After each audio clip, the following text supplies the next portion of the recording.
At Sunday dinner, my sister-in-law Chloe leans back, smirking. "Good news," she announces. "Sabrina says I'm moving into your guest room next month." I smile, slide an envelope across the mahogany and say, "Funny, sold that house. Last week, $740,000. Closed Friday." Silence, forks hover. My wife's face drains of color. That's the picture. Now here's how we got there. I'm Marcus Hale, 37, a financial consultant in Dallas. For 3 years, my marriage has been less partnership and more subscription service. I pay for everything, mortgage, utilities, car, the works, while Sabrina, gorgeous and perpetually between stable gigs, treats me like a line of credit with a pulse. Every time I ask for a budget talk, I'm controlling. Every family crisis, my wallet's the solution. Enter Chloe, 28, professionally allergic to work, permanently entitled. My in-laws, Richard and Elaine, adore her. At gatherings, they praise her potential while praising my generosity like I'm the help. When I bought a 4-bed, 3-bath in the suburbs, $420K, my name on the deed, Sabrina called it our house when flexing for friends and your house when bills arrived. Chloe started treating it like her weekend lounge, and soon enough, her future apartment. The switch flipped one Tuesday. I was halfway up the stairs when I heard Sabrina on speaker with Chloe. "Don't worry. If you need a place, Marcus won't say no. He never does." He never does.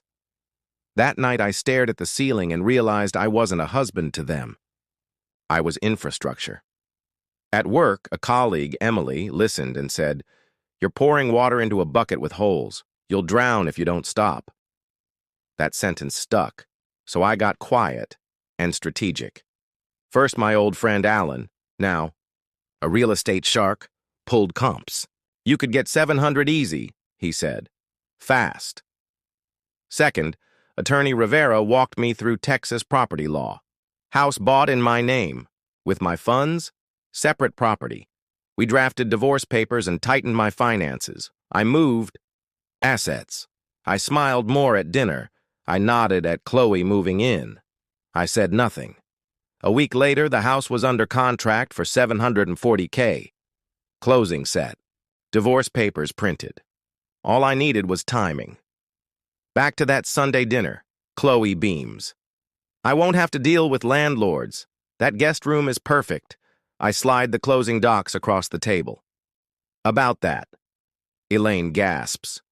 Richard studies the date like it's a trap. Sabrina clutches her wine. "You sold our house?"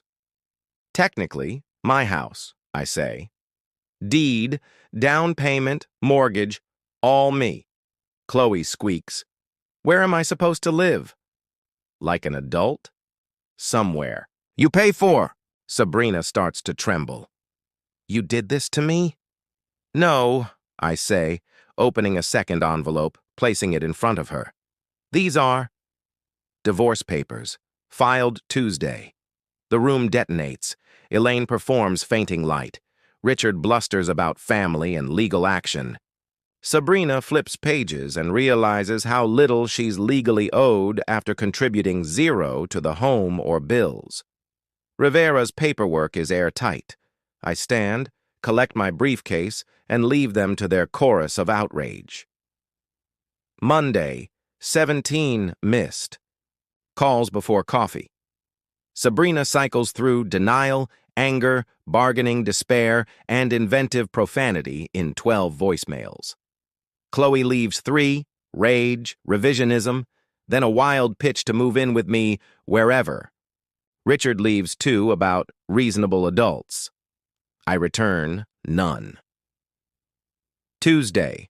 Sabrina waits on my porch in a dress I bought, tears loaded. I keep the door closed. "Too little, too late," I say. "You had 3 years to be a partner." Wednesday. Chloe storms my office lobby. "You're having a midlife crisis." "If you're my only family," I tell her, laughing, "I'm better off alone." Thursday. Rivera calls, amused. Richard's lawyer threatens to contest the sale. Rivera explains Texas law and sanctions for frivolous suits. Things get quiet. Friday, pizza with my friend Derek amid half-packed boxes. You look 10 years younger, he says. He's right. I feel it. 3 weeks later, Sabrina tries one last performance, the Wounded Wife Tour, right in my office. I give her 10 minutes. We can fix this, she whispers. We're family. Name one time you did something for me that didn't benefit you, I ask. Silence. Then, I made you dinner? You made yourself dinner. I happened to be there. She pivots. Chloe exaggerated. I heard you say, Marcus never says no. Her mask slips. You've changed.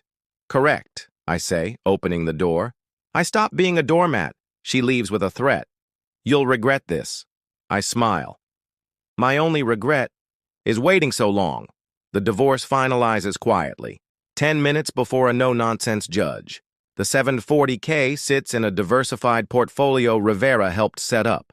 I move into a 2-bed in Deep Ellum with floor-to-ceiling windows and 0 guest rooms. No choreographed Sunday dinners, no guilt trip emergencies, no family helps family invoices. Saturdays become mine again. Bike rides along the Trinity, coffee with Emily because we actually enjoy each other's company. We talk about travel and grad school, not bank accounts and bailouts. Derek texts me an update. Sabrina and Chloe moved back with their parents. The three of them are arguing about space and money. Poetic, sure. But my favorite part is that none of it involves me. Here's what I learned. Selling the house wasn't just a transaction. It was a declaration. Sliding those papers across the table was the first breath of real air I'd taken. In years, they expected me to be predictable. I chose to be finished, and that silence in my new place, the kind you earn, the kind no one can invoice, is the sweetest sound I know.